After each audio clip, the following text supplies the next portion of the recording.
Okay. Okay, so everybody, welcome to my topic here at the Bonsai Empire stand. Today's topic is winter care, and I'm sure everybody has encountered some questions during the winter care. That's why you're all here. If you have questions during my general talk, just ask me. I will repeat the question for the camera, and then we will just roll along. So winter care for our species that are native to our climate. What do we have to do? What is potentially damaging to the tree? Is it the temperature alone? What happens when the temperature goes below freezing? How does the plant protect itself? Does anybody know what happens when temperatures drop below freezing point? The tree dries out. The tree dries out. Why is it drying out? Because it can't take water anymore. Yeah, that's one. But mostly the trees are sleeping. Yeah? So they don't really need too much water. Not too much, but a little bit. A little bit. But the deciduous trees usually drop their leaves, and the coniferous trees, where they are covered with snow. So they don't really need too much water. Okay? So that is not their main that is not their main problem in winter, is that they dry out because they cannot draw water from the soil. Because generally we have so much snow or air humidity that the foliage has enough humidity. Yeah? So it's not a problem of drying. What can be the problem? Think about the cell of a single plant. What happens to the cell? What is inside the cell of the plant? Water? It's water, yes. And what happens when the temperature drops below freezing point? Expands. Yes, it expands. Yeah, everybody is familiar with the phenomenon that ice has a higher volume than liquid water. Yeah. So as it expands, the cells start to ripple, and that's what can kill the plant. Okay. And how are our trees protecting themselves against that? Do you know? Any ideas? Because otherwise every tree will die once the temperature drops below zero. They reduce the amount of water? No, not really. Because then they will start to shrivel and They take more minerals in the cells, yes. so that That's the it doesn't freeze on -5. Yes, okay. Is that also a generally known phenomenon? Yeah, that if you put salt or other minerals inside of a liquid, the freezing temperature drops. Yeah, it's the lowering of the freezing temperature and an increase of the evaporation temperature. Yeah? Just by adding salts and other assimilates into the liquid contents of the cell, it pretends the cell liquids from freezing at 0 degrees, and the higher the concentration of the salts inside the water, the lower the freezing point. Okay, that is how the tree protects itself. That is also a reason why we should not be so quick to put them inside a greenhouse. Yeah? Because the trees need time to adapt to this temperature drop, and they need the first nights of really -2, -3, slow dropping of the temperature until -10. Yeah? It is a problem for the tree if the temperature drops from +10 degrees to immediately -10 degrees. Yeah? Then they didn't have enough time to adapt, to store enough minerals and salts in the liquid part of the cell to lower the temperature. Yeah? So we have to leave them out normally much longer than most of us do. Yeah? We are all afraid, we think they are cold, and we put them in the greenhouse. But that is one of the biggest mistakes. It's actually quite harmful and quite counterproductive, especially if you do it every year. The tree remembers that it is not getting really cold, and then the frost hardiness of the trees over the years will decrease by this practice. Yeah. So that is what we have to understand. This is the most crucial part about winter care. What is happening to the plant cells and how is the mechanism of how the trees protect themselves. Yeah? Okay, that is the biggest point. So don't overprotect them. Yeah? Let them have the temperature. Don't worry too much. Okay. So what is too much? Too much is as soon as it starts to be around 0 degrees, you put them inside a greenhouse where it's heated. Yeah. I mean, like too much, like too cold. When would you? How long do you wait, and at what point do you put them inside? Okay. Usually, I let them have until -5 degrees, a couple of days, and then it depends on the species. Even when the pot is completely Yes, frozen? even when it's completely frozen. No harm? No problem. Only also on the deciduous trees? This deciduous trees, especially those imported from Japan or whatever, that have very fine ramification, that I would put into the greenhouse much earlier, because the fine ramification is rather sensitive to temperature shocks. Yeah? Okay. But the rest, like the pines, or especially the European larches or whatever, they can tolerate temperatures in the mountains up to -20 or whatever, no problem. Yeah? And especially if you have snow, when they are covered in snow, there is no problem at all. It's like an insulation for the tree. It keeps the tree from icy winds, and as soon as the snow starts to melt, the tree is immediately watered as well. So there is no problem with that. Okay, then if we understand this basic principle of overwintering our trees and how the tree protects itself, then how do we aid? What are other dangers for the tree once the true winter is there? And you said drying could be one danger. By the winds. The winds, yes. The winds are actually drying. The winds and what else? The sun. The sun. Yeah? If we don't have a lot of snow and there is a lot of sun, and at the same time it's freezing. This is conditions that happen very often, because when we have sun in winter, it's mostly freezing. Yeah? And if the sky is cloudy and we have rain and snow, the temperatures are usually mild. And so these are conditions that we need to protect the trees, especially from.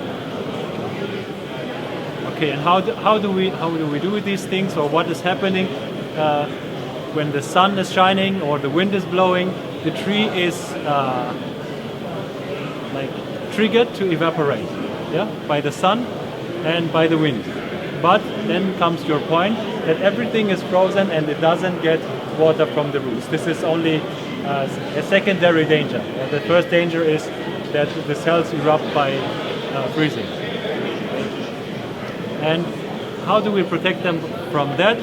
Usually it's enough to put it in a wind-shielded corner, yeah, and group the trees together on the ground, because on the elevation of the bench, the winds can attack the tree and the whole pot much easier, and usually the temperature difference between the high ground and the low ground, the actual ground, is about 3 degrees centigrade or more, depending on where you live.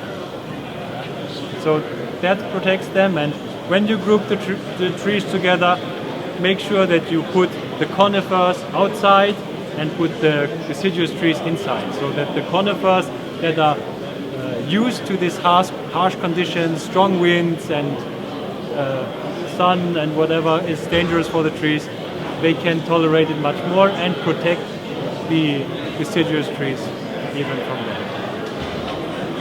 And if you are lucky enough to have a big greenhouse, then instead of putting them on the ground outside, you can also, of course, move them to the greenhouse. Okay, so these are the main dangers. Yeah? This is, in German, it's called Frosttrocknis. It's when the second phenomenon, that when the sun and the wind is forcing the tree to evaporate water and the ground is frozen. This is the second danger, and the first was the eruption of the cells by freezing of the inner liquids of the cell. Okay?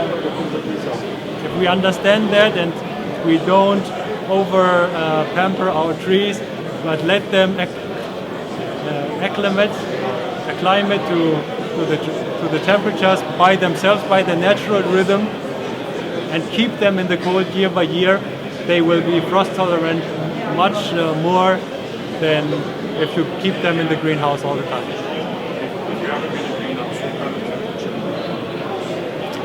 Also depends on the species, but usually the greenhouse is there to protect from the second danger, yeah, from the strong winds and the high sun. Yeah. So that's what the greenhouse is for. And then it doesn't matter even if the greenhouse is freezing over at -5, -10, because the temperature by itself is not the danger for the tree if it has enough storage in the liquids. Yeah. Too much water, is that a problem? Too much. Like we have winters like this, raining 14 days. Yeah, usually in summer it's a problem because some trees don't like it too wet and the roots start to rot. Yeah. Is this happening also in winter? No, because the microbiomes in the soil are not active. Okay. Yeah?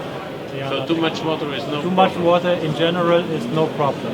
If this continues over into the spring and it stays wet all the time and the microbes wake up and find like these anaerobic conditions due to the high water content, then they start to attack the living tissue of the roots. This is then it becomes a problem. That's for all. That's general for all tree species. Yes. Some are more sensitive, some are less sensitive. Like pines, who like it a little bit drier, are more sensitive to root rot if they are kept too wet. Good. Okay, any more questions? How do you protect your trees from pesticides in winter? From pests? Sorry, Pesticides, yeah. Okay, usually the same thing. The pests in winter, whatever insect it is sleeping. Yeah? So no need to. They are not actively attacking the tree at freezing temperature. So you don't need to overdo anything. There is no rush to act. But if you know you have overwintering insects like spider mites or something that you can't get rid of over the summer, that come every year after year after year, and you know that the eggs are sitting here over the winter. Over the winter they are not actively attacking the tree, but they are waiting for spring to wake up and then attack the tree. So at that moment in winter you can spray with lime sulfur, mostly with lime sulfur or other contact poisons, but not systemic poisons, because systemic poisons are also not being metabolized well over the winter. Okay? So you spray the bonsais in winter with the gin. When on what basis? How much? Yes. It's a ratio of 1 to 20, not the pure liquid. No, of course not. 1 to 20? 1 to 20, one part of quite strong. It's quite strong, yes. 1 to 40, they told me. 1 to 40 you can also do. It depends on the species and on what you want to. You can see it on what kind of insect you want to kill.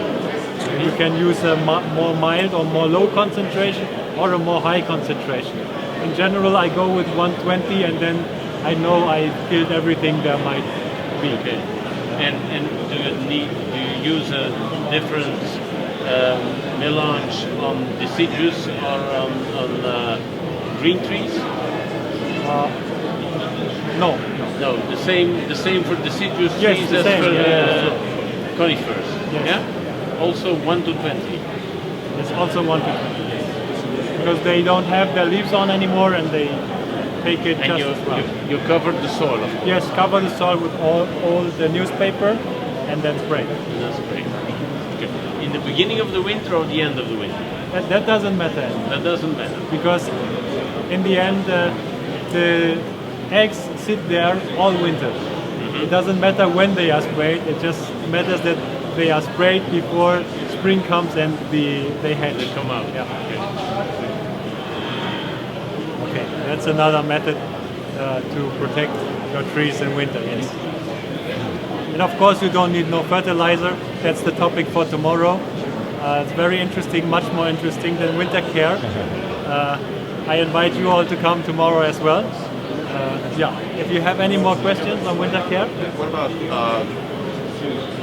spring, or like like this year in Ireland, where I'm from, we had a very mild winter, Yeah. and things are starting to blossom and grow. But this past year, we're going to have some below freezing weather, and it's going to be cold. Yeah. Any extra precaution? Things are great, and all of a sudden, -5. yeah, 5 and- this is the most horrible situation that that can be. So the sorry, I forgot to repeat all the questions. That is the only way. Yeah. So if we have temperatures that are so high that the trees start to push in midwinter or early spring, and then comes the frost period again, we have no choice but to bring the trees in and out of the greenhouse, according to the temperature drop. Yeah. Sorry. No. That's what we did in the nursery last year, and it was a lot of trees. In and out. That's where the mussels come from. Yeah. About snow, it's a problem. Yeah, sure, for sure. Yeah, absolutely. It's a serious problem. Yeah. Yeah, absolutely. So you must take care that take a brush, or if you have very many trees, you can even mechanically with a machine blow the snow off the trees if it becomes too much. Just take away, sorry. Yeah. I know where to break the branches. Yeah, absolutely. Good point. Yeah. Thanks a lot, Michael. Thank you too. Thank you.